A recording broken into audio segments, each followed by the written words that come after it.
મિત્રો છેલ્લે આપણે ખરા ખોટામાં જોયું કે રેખાને 2 પરિમાણ હોય, આપેલું વિધાન ખોટું છે. એની પહેલા આગળના જે સેશનમાં એક પ્રશ્ન હતો કે યુક્લિડિયન ભૂમિતિ વક્ર સપાટી માટે માન્ય છે. હવે અહીંયા આગળ વક્ર સપાટી માટે માન્ય છે એવું કીધું છે કે નથી, એ પ્રશ્નમાં આપણે સમજી લઈ. તો એમાં ખાસ કરીને આ જવાબમાં શું કીધું જો,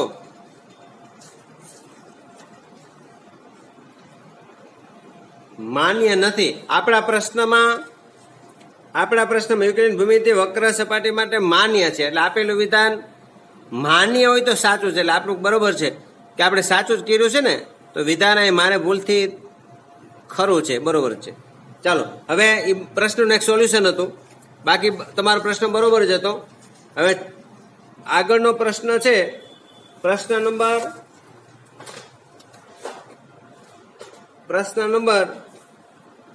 હવે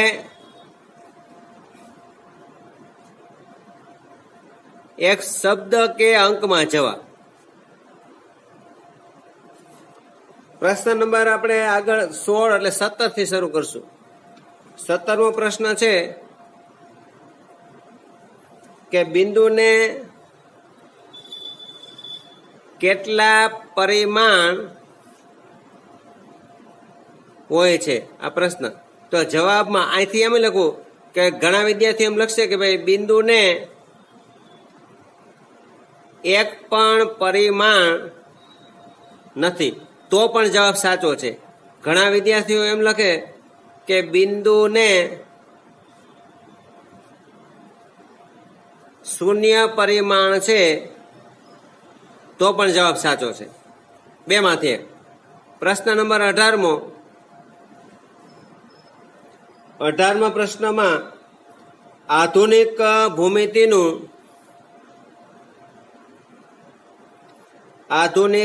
ભૂમિતિનું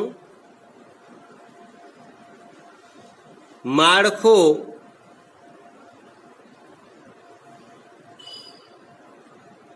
કોના વિચારો પર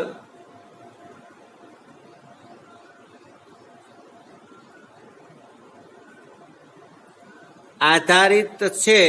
તો પ્રશ્નના જવાબ આપણને ડેવિડ હિલ્બર્ટના સિદ્ધાંત ઉપર, વિચાર ઉપર. ડેવિડ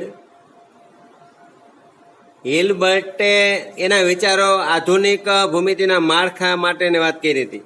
જવાબમાં આવશે હિલ્બર્ટ. પ્રશ્ન નંબર 19મો યુક્લિડ કયા દેશના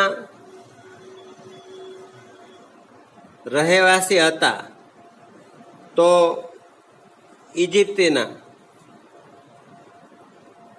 ઇજિપ્ત દેશના રહેવાસી હતા. પ્રશ્ન નંબર 20 છેદતી ન હોય તેવી રેખાઓ સમાંતર હોય છે.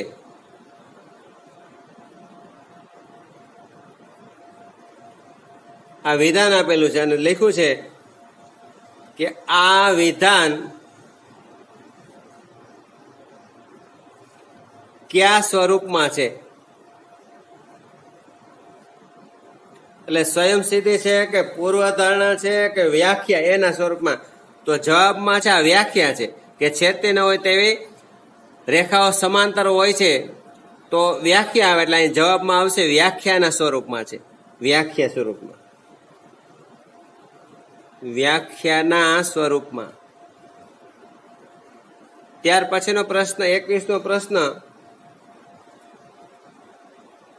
શ્રીયંત્ર એ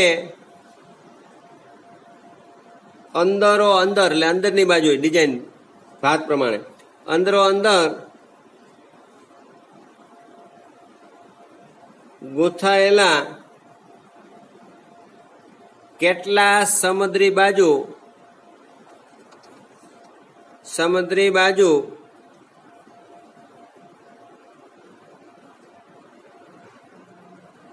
ત્રિકોણોનું સંયોજન છે. તો આપણે આગળ સિદ્ધાંતોમાં લખ્યું, જવાબમાં આવશે 9 ત્રિકોણો છે અંદર અંદર ગૂંથેલા 9. પ્રશ્ન નંબર 22મો પ્રશ્ન, યુક્લિડે તેના વિખ્યાત અથવા તો પ્રખ્યાત મૂળ તત્વો, એનું ઇંગ્લિશ થાય એલિમેન્ટ્સ નું કેટલા પ્રકરણોમાં વિભાજન કર્યું? તો મિત્રો આપણે આગળ જોયું કે તેણે જવાબમાં 13 પ્રકરણોમાં વિભાજન કર્યું. પછીનો એક પ્રશ્ન 22 ને જગ્યાએ 23મો પ્રશ્ન, વર્તુળ તેના વ્યાસ દ્વારા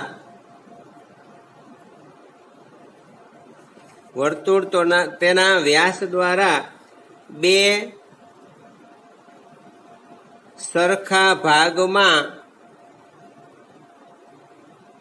વહેંચાય છે.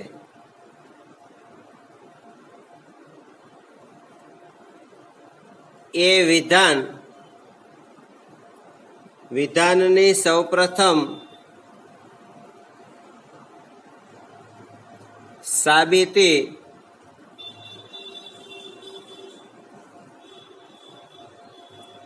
ક્યાં ગણિત શાસ્ત્રીએ આપી? તો જવાબમાં થેલ્સ નામના ગણિત શાસ્ત્રીએ સાબિતી આપી હતી. 23 પ્રશ્ન પછી આગળ જોઈ તો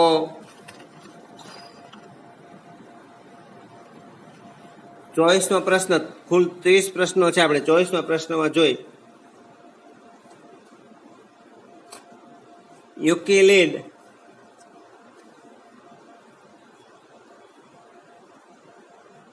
સાર્વત્રિક સત્યોને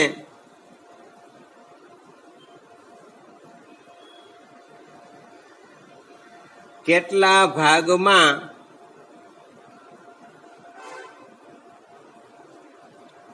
વહેંચ્યા છે?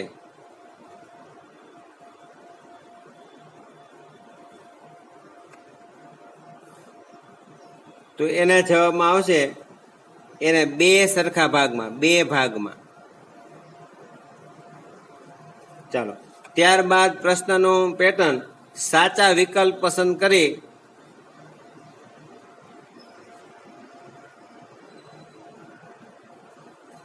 પ્રશ્નોના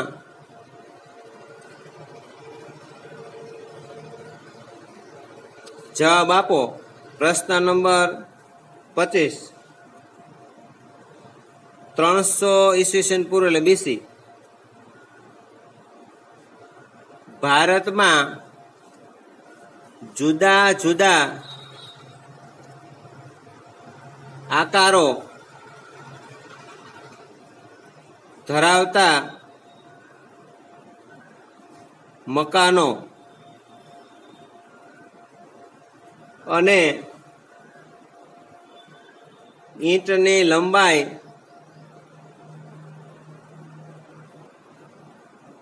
પહોળાઈ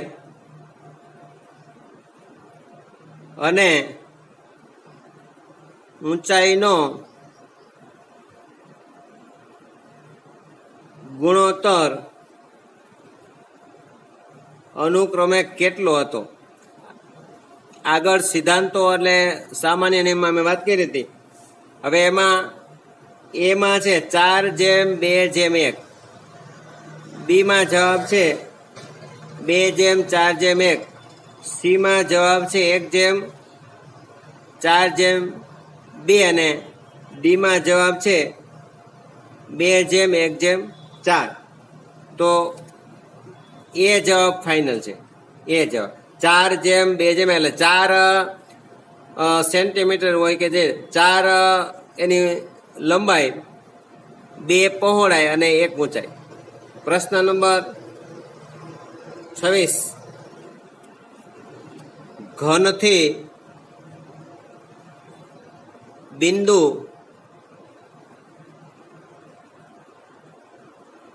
સુધીના 3 પગથિયા અથવા તો ચરણ ખાલી જગ્યા છે. હવે એમાં આપ્યું છે ઘન, પછી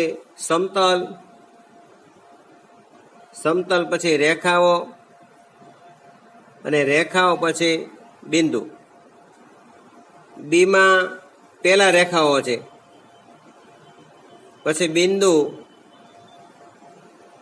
સમતલ અને ઘન. સીમાં સમતલ, બિંદુ, રેખા, ઘન. ડીમાં બિંદુ, સમતલ, રેખા અને ઘન. તો આના જવાબમાં મિત્રો ઘનથી બિંદુ તો સૌથી મોટું. આને ત્રણ પરિમાણ હોય, આને 2 પરિમાણ હોય, આને 1 પરિમાણ હોય ને આને 1 પણ પરિમાણ નો. એટલે જો 3, 2, 1 અને 0. તો આ બરોબર છે. આ રેખાઓ કારણ કે શક્ય નથી, કારણ કે 3 પરિમાણો પહેલા આવે, પછી સમતલ આવે, અથવા તો બિંદુ, રેખા, સમતલ ને ઘન. પણ આપણે ઉતરતા ઘાતમાં લખવાનું છે. તો જવાબમાં પેલો જવાબ પણ રાઈટ છે. પ્રશ્ન નંબર 27નો પ્રશ્ન. યુક્લિડે ખાલી જગ્યા સ્વરૂપમાં કહ્યું કે બધા કાટખૂણા એકબીજાને સમાન હોય છે. તો એમાં સાબિતી, બીમાં વ્યાખ્યા, સીમાં પૂર્વધારણા અને ડીમાં સ્વયં સત્ય. તો મિત્રો વ્યાખ્યા બધા કાટખૂણા એકબીજાને સમાન હોય તો વ્યાખ્યાના સ્વરૂપમાં આવે તો આ બી જવાબ થશે. પ્રશ્ન નંબર 28. પિરામિડની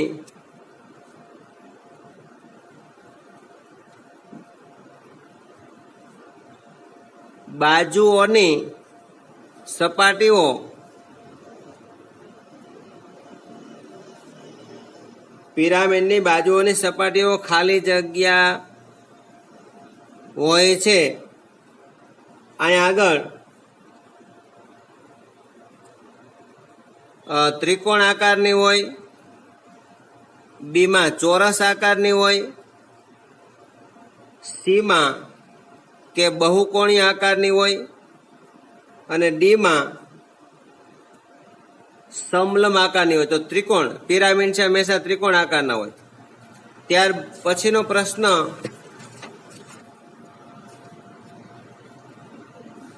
નંબર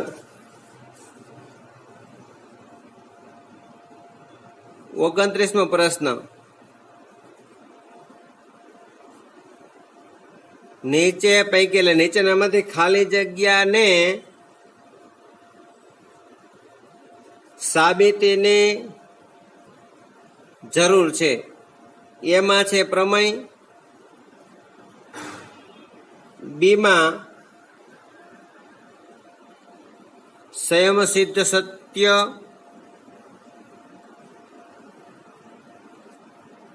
સીમાં વ્યાખ્યા અને ડીમાં પૂર્વધારણા. તો સાબિતીની જરૂર છે એવું કીધું હોય તો જવાબમાં થશે એ. જવાબમાં એ થશે. પ્રશ્ન 30. પ્રાચીન ભારતમાં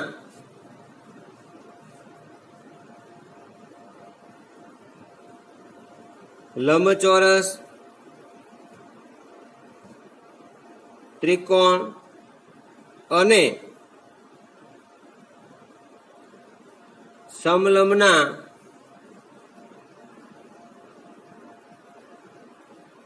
સંયોજનથી બનાવવામાં આવેલ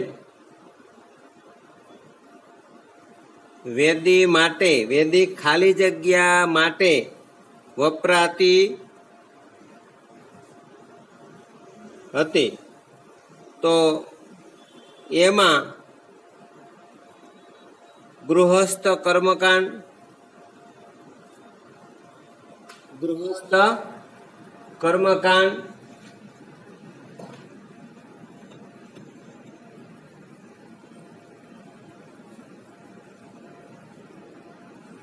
બીમાં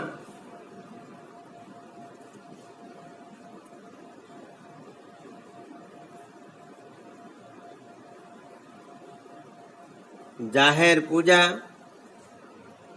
સીમાં એ અને બી બંને, અને ડીમાં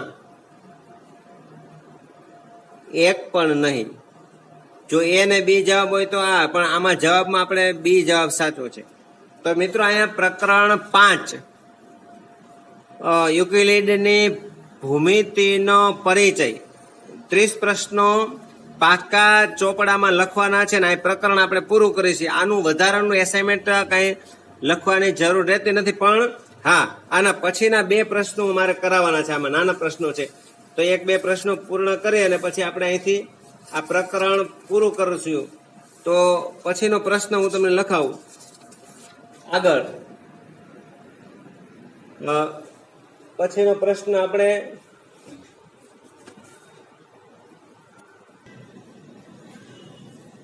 હવે નીચેના પ્રશ્નોમાં જવાબ આપવો પડે. એમાં પહેલા પ્રશ્નો છે કે ભાઈ આકૃતિમાં જો AB બરાબર PQ અને PQ બરાબર XY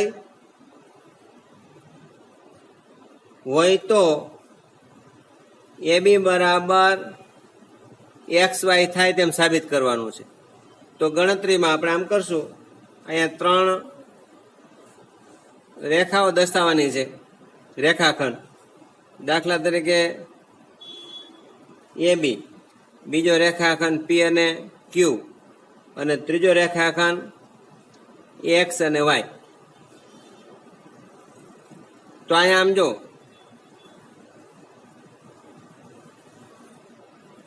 રકમમાં આપ્યું છે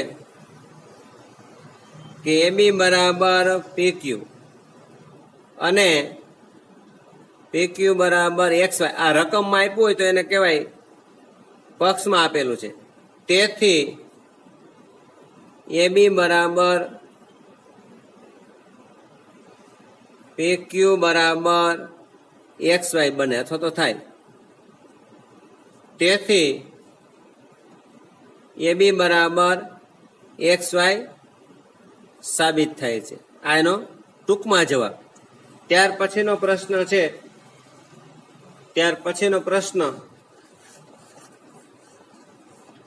જોઈએ આપણે.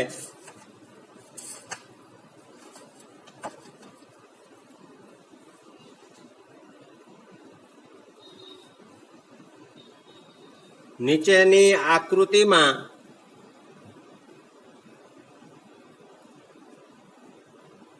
AC બરાબર DC, CB બરાબર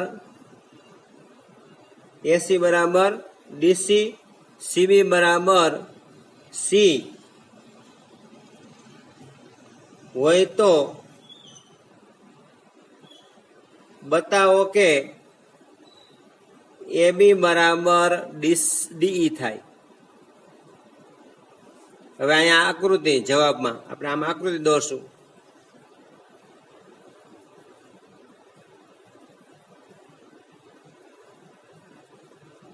હવે આવી આકૃતિ, જો આકૃતિમાં એટલે આકૃતિ આપેલી છે પરીક્ષામાં, આ પ્રશ્નની આકૃતિ છે. આ A B C D E જો આકૃતિમાં બતાવેલું છે પરીક્ષા, આ પ્રશ્નમાં આકૃતિ તો આપેલી જ છે, એટલે એવું નહીં વિચારવાનું કે આકૃતિ કેમ દોરેલી, આકૃતિ તો પ્રશ્નમાં આપેલી છે. હવે આ અને આ બે સમાન છે. જો અહીં કીધું AC અને DE, આ AC અને AC અને DE, AC અને DC, સોરી AC અને DC, AC અને DC. હવે જો રકમમાં આ બંને સરખું છે. જો અહીંયા CB, આ CB અને DC. હવે જો આકૃતિમાં રકમ શું આપેલી છે? AC બરાબર DC, AC બરાબર DC રકમમાં એટલે પક્ષમાં આપ્યું હોય ને, રકમમાં જે આપેલું છે પક્ષમાં આપેલું કહેવાય. અને બીજી વસ્તુ છે CB બરાબર C, આ પણ કેમાં આપ્યું છે? પક્ષમાં આપ્યું છે. તેથી હવે જો હવે આનો સરવાળો કરી કે AC વત્તા CB, જો આકૃતિમાં AC વત્તા CB, તો આ બાજુ DC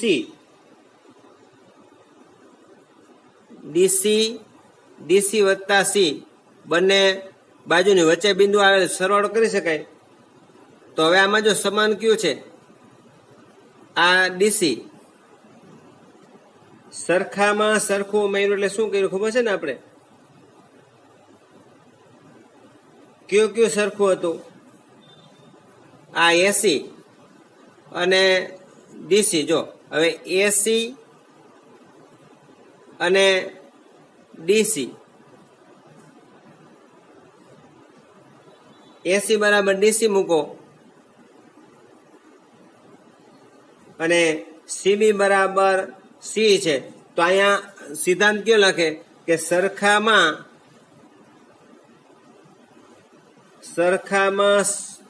સરખું ઉમેરીએ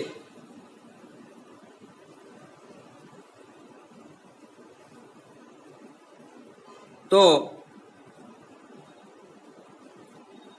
સરવાળા પણ સરખા મળે. થાય ને, કોઈ પણ સરવાળો હોય, કારણ કે 5 બરાબર 5 હોય તો એમાં બંને બાજુ બબે ઉમેરો તો 5 વત્તા 2 ડાબી બાજુ, 5 વત્તા 2 જમણી બાજુ થાય, અને તેથી AB બરાબર DE થાય. તો આ રીતે જવાબ આપણે મેળવી શકાય. આ માત્ર સમજવા માટે છે. પછી એક પ્રશ્ન લઈ લઉં. દાખલા તરીકે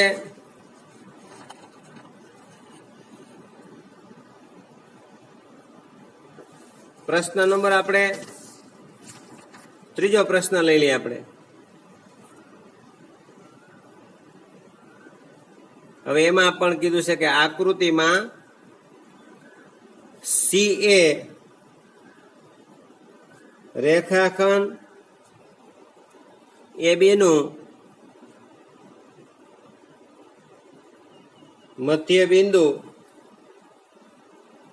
છે તથા DA રેખાખંડ AC નું મધ્ય બિંદુ છે, તો સાબિત કરો કે AD બરાબર 1/4 AB થાય. તો હવે આકૃતિમાં જો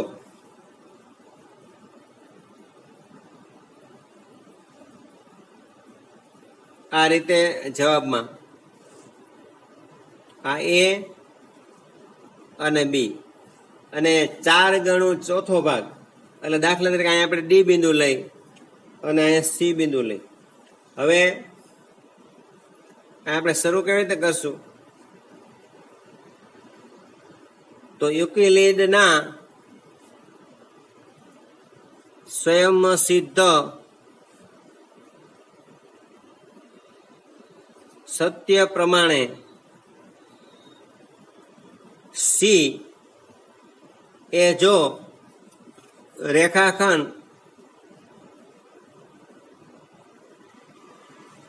રેખાખંડ એબી નું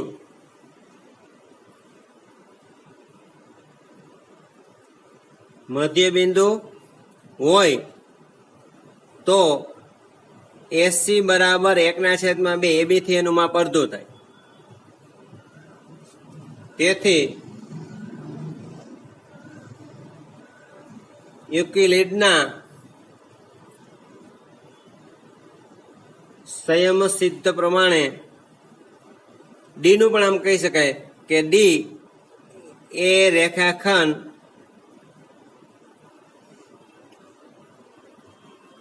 એસી નું મધ્ય બિંદુ હોય તો એડી બરાબર 1/2 એસી થાય. હવે આગળ જો આ પરિણામ નંબર 2 અને આ પરિણામ નંબર 2, તો પરિણામ 1 અને 2 પરથી એડી બરાબર 1/2. હવે એસી નું કિંમત 1/2 અને આગળ એબી છે, આ એસી ની કિંમત મૂકી તો આ થાય ને 1/4 અને એબી થાય. આ આપણે સાબિત કરી દીધું. રેડી. તો મિત્રો અહીંયા આપણે આ પ્રકરણ પૂર્ણ કરીએ છીએ.